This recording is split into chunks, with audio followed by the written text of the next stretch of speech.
आपका स्वागत है यूरेका पे। आइए आज हम इस वीडियो में देखेंगे कि किस प्रकार से भारत में जब चुनाव का आरंभ हुआ, 1950 में चुनाव आयोग की स्थापना हुई थी और भारत में 1950 में जो है 1952 में प्रथम आम चुनाव कराया गया था। 1952 से लेकर के वर्तमान समय तक जो चुनाव हो रहे हैं उसमें निरंतर बदलाव आया है चुनाव कराने के तरीके में। तो हम सब जैसे जानते हैं कि 1950 में एक स्वतंत्र एवं निष्पक्ष चुनाव आयोग की स्थापना की गई थी, जिनका कार्य था भारत में चुनाव का संचालन करना और उससे संबंधित कार्य जो है चुनाव आयोग को सौंपा गया था। तो भारत में जो प्रथम आम चुनाव हुए थे, उस चुनाव की जो प्रक्रिया थी उसमें और वर्तमान समय में जो चुनाव संपन्न किए किए जाते हैं, इसमें महत्वपूर्ण बदलाव आया है समय के साथ। जैसे कि हम अभी इस वीडियो में जो कि एनसीईआरटी पे आधारित है,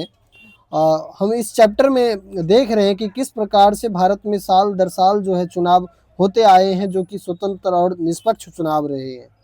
तो इस चुनाव की जो प्रक्रिया है उसमें भी निरंतर समय के साथ में परिवर्तन आई। तो जो पहला आम चुनाव हुआ था, अगर हम परिवर्तन की बात करें, तो आप सबसे पहला पॉइंट आप ये ध्यान में रखिए, जो पहली बार जब चुनाव हुआ था तो उस चुनाव में जो चुनाव जो प्रक्रिया थी, लोग जो वोट डालने गए थे, इसमें जिस प्रक्रिया को अपनाया गया, क्या किया जाता था कि मतदान केंद्र में जो है प्रत्येक उम्मीदवार के लिए एक खाली मत पेटी रखा जाता था। मान लीजिए कहीं पे जो है 5 उम्मीदवार है, तो 5 पेटी जो है वहाँ पे बना करके बॉक्स जो है स्टील का बॉक्स बना करके रख दिया जाता था। अब 5 बॉक्स रख दिया गया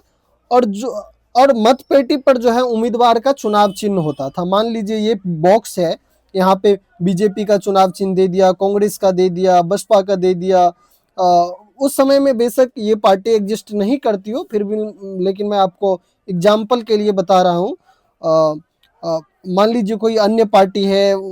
जिसका आप नाम ले सकते हैं, मान लीजिए सपा हो गया, बसपा हो गया, बीजेपी हो गया, आरजेडी हो गया, जेडीयू होगा, कुछ भी आप एग्जाम्पल के लिए समझिए। उस समय में जो पार्टी जिस सीट पे चुनाव लड़ती थी उसके हिसाब से अगर देखें तो वो तथ्य अलग हो सकती है, परंतु अभी आप ये चुनाव प्रक्रिया को समझने के लिए आप ये समझिए कि किसी भी चुनाव क्षेत्र में जितने भी प्रत्याशी होते थे, इतने खाली स्टील के बॉक्स बनाए जाते थे और मतदान केंद्र पे रख दिया जाता था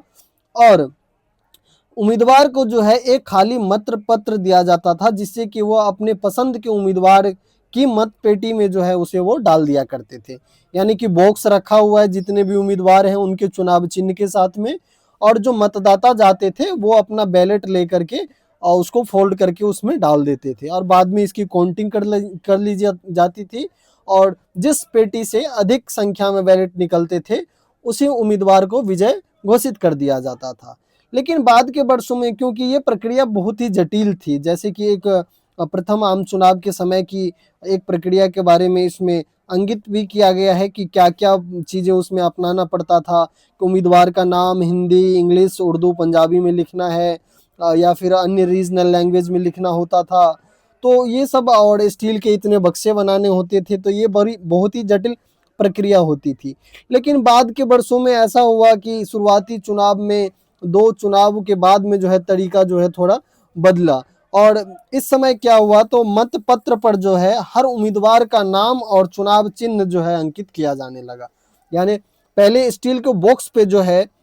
चुनाव चिन्ह हुआ करता था, परंतु अब क्या किया जाने लगा कि मत पत्र यानी जो बैलेट है उसी पे जो है उम्मीदवार का नाम और जो चुनाव चिन्ह जो है अंकित यानी उस पे लिखा हुआ होता था और मतदाता को इसी मत पत्र पर जो है अपने पसंद के उम्मीदवार के नाम पर जो है मुहर लगानी होती थी। जैसे कि आप एक बैलेट देख सकते हैं, ये एक बैलेट है चुनाव चिन्ह के साथ में। आप जिसे वोट करना चाहते हैं आप जाइए और उस पर अपना जो है मुहर लगा सकते हैं, तो वो आपका वोट जो है उस पार्टी का मान लिया जाएगा, उस उम्मीदवार को मान लिया जाएगा। तो ये प्रथम शुरुआत के 2 जो चुनाव हुए 1952 के बाद 1957 के चुनाव हुए, उसके बाद में जो है ये अपनाया गया। फिर इसके बाद में भी बदलाव आए, यानी कि आपने 2 फेस देख लिया, एक स्टील के बक्से का फेस देख लिया, अब एक जो है बैलेट पेपर वाला देख लिया। तो सबसे अधिक जो धांधली थी वो बैलेट पेपर वाले में थे, जहाँ पे सर्वाधिक जो है बूथ कैप्चरिंग जैसी चीजें जो है होती थी। बाद के वर्षों में क्या हुआ, तो इन्हीं चीज़ों के ऊपर में कंट्रोल करने के लिए जो है